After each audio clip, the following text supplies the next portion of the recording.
quand on parle d'équité, très souvent, on confond l'équité et l'égalité. Ce n'est pas du tout la même chose. C'est qu'on peut, dans un processus de développement communautaire, travailler sur un schéma équitable en donnant à toutes les composantes le droit de participer aux actions, sans distinction de race, sans distinction de sexe, sans distinction également liée aux vulnérabilités. Donc tout le monde participe. Hier, on a beaucoup parlé d'inclusion. Donc l'inclusion génère naturellement l'équité. C'est-à-dire on parle d'équité de genre, par exemple, lorsqu'on travaille pour que et les hommes et les femmes participent au processus de développement. Par contre, quand on parle d'égalité, c'est en termes de distribution de services, en termes de distribution de pouvoir et de rôle, on met en place l'égalité pour que chaque personne puisse occuper la place qui va lui permettre de se positionner comme un acteur. Les programmes de développement de l'État insistent beaucoup sur l'inclusion et l'équité.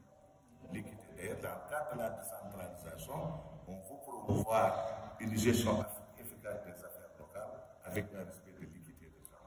Et l'équité des gens va apparaître comme, si vous voulez, comme un moyen de réaliser une égalité de chance entre les hommes et les femmes pour accéder aux ressources, pour accéder au pouvoir, pour accéder aux fonctions, pour accéder également à l'ensemble des éléments de contrôle qui s'exercent au niveau de ce que la communauté dispose. Ça, je pense qu'on en a souvent discuté. Ensuite, vous avez l'égalité. L'égalité, je l'ai dit tout à l'heure, l'égalité complète, l'équité. C'est-à-dire quand il y a de l'équité, ça génère de l'égalité. Mais aussi quand il y a une l'égalité des sexes, ça nous amène vers ce qu'on appelle l'équité de genre. Donc c'est deux notions qu'on va approfondir pour cerner un peu leur différence. Ensuite, vous avez une autre valeur comme la justice sociale.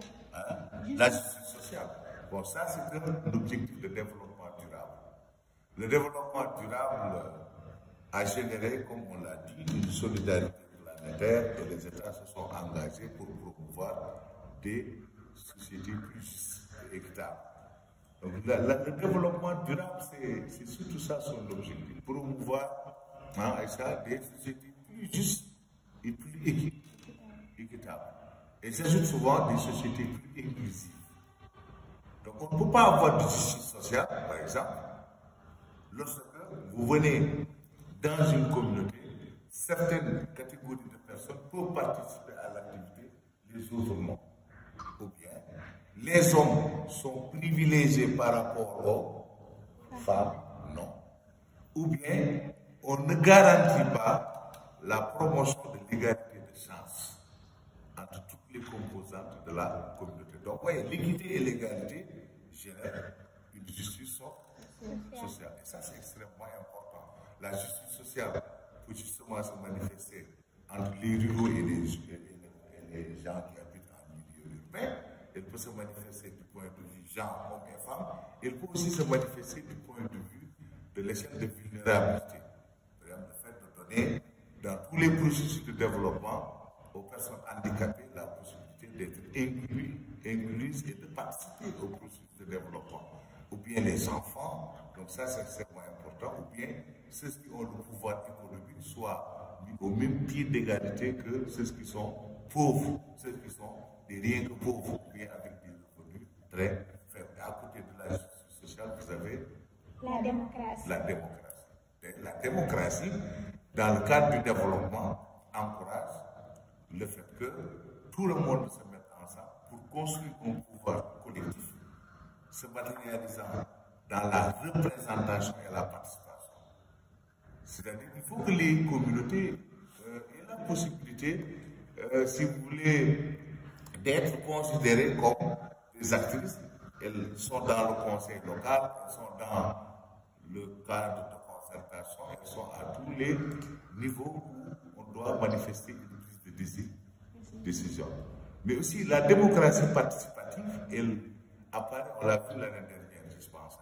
C'est le fait que chaque citoyen, où est-ce qu'il puisse se trouver, ait le droit naturellement de participer à tous les processus qui concernent la transformation de son territoire ou l'amélioration de ses conditions Bon, justement, je le disais tout à l'heure, la démocratie s'accompagne avec la culture de la solidarité.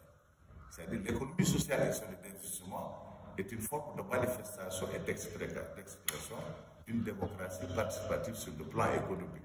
Il faut que les populations cultivent, si vous voulez, la solidarité. Parce que le développement communautaire est un mouvement collectif du point de vue de la réflexion, du point de vue de la recherche, du point de vue de l'action. Mais à côté de la solidarité, il y a la liberté. C'est le fait de donner aux communautés la possibilité de s'exprimer, la possibilité de faire leur propre choix, la possibilité également de décider elles-mêmes des actions à mener. Donc la liberté, au niveau du développement communautaire, se manifeste à ces trois niveaux. N'est-ce pas? Le choix, la décision et l'action. Et ça, on l'a vu tout à l'heure, quand les communautés n'ont pas de ressources, elles ne peuvent pas avoir de capacité d'action. Et c'est justement cette liberté qui va en fait mettre en évidence le fait que les communautés ont une dignité. On ne peut pas réfléchir à leur place, on ne doit pas décider à leur place, mais on les transforme en de véritables actrices qui peuvent améliorer leur revenu, qui peuvent améliorer leurs conditions de vie, qui peuvent exercer le pouvoir, qui peuvent exercer leurs responsabilités. Et les communautés, en ce moment, vont se sentir valorisées. Et la valorisation des communautés est certainement l'un des principes du développement communautaire. Bon, je vais vous donner la parole.